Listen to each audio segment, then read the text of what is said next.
Assalamualaikum warahmatullahi wabarakatuh. Selamat pagi semuanya. Di video kali ini kita akan bahas dan pelajari mengenai mata pelajaran ilmu pengetahuan alam, biasa dikenal dengan sebutan IPA. Tema yang kita akan bahas atau pelajari yaitu mengenal tumbuhan di sekitar kita dengan menggunakan media gambar. Nah, tema yang kita akan bahas terbagi menjadi dua.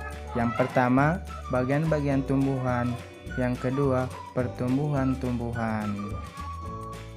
Nah, bagian-bagian tumbuhan. Tumbuh-tumbuhan itu menyimpan segudang manfaat bagi manusia, mulai dari bagian daun, batang, hingga buahnya. Bahkan ada beberapa tanaman yang bisa dimakan. Bagian-bagian tumbuhan dapat memberi rasa dan warna yang unik pada bagian hidangan, termasuk salad, saus, minuman, dan makanan pembuka. Lalu, apa saja bagian-bagian tumbuhan itu dan yang bisa dimakan dan manfaatnya untuk kesehatan? Mari kita simak bersama-sama. Nah, tidak hanya hewan, tumbuhan pun memiliki bagian tumbuh. Setiap bagian memiliki keunggulan tersendiri. Di sini kita bisa melihat gambar pohon tomat. Nah, di sini ada daun, batang, buah, dan akar. Nah, daun ini berguna untuk membuat makanan, dan bunga pohon ini berguna untuk perkembangbiakan. Nah, di sini ada batang.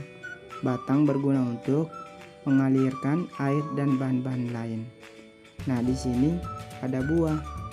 Buah ini berguna untuk melindungi biji. Nah, di sini ada akar. Akar berguna untuk menyerap air dan bahan-bahan lain. Nah, yang kedua adalah pertumbuhan tumbuhan. Nah, di sini pertumbuhan tanaman merupakan hasil dari berbagai proses fisiologi yang melibatkan faktor genetik yang berinteraksi dalam tumbuh tanaman dengan faktor lingkungan. Nah, proses tersebut yaitu pertambahan ukuran, bentuk, dan jumlah. Nah, di sini kita bisa melihat gambar bagaimana proses pertumbuhan bunga mawar. Jadi, bunga mawar selama 45 hari adalah waktu yang dibutuhkan bagi kebanyakan bunga mawar untuk menumbuhkan bunganya yang baru setelah habis dipotong. Nah, inilah proses pertumbuhan bunga mawar. Jadi, tahap awal pertumbuhan saat air masuk ke dalam biji, enzim-enzim mulai aktif sehingga menghasilkan berbagai reaksi kimia.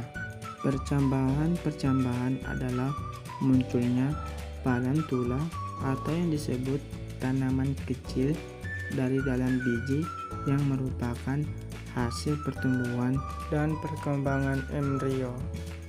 Pertumbuhan primer setelah fase percambahan diikuti pertumbuhan 3 sistem jaringan meristem primer yang berletak di akar dan batang.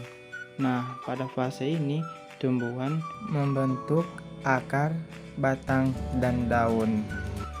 Tundung akar atau kaliptra berfungsi sebagai pelindung terhadap bentuk fisik ujung akar terhadap tanah sekitar pertumbuhan.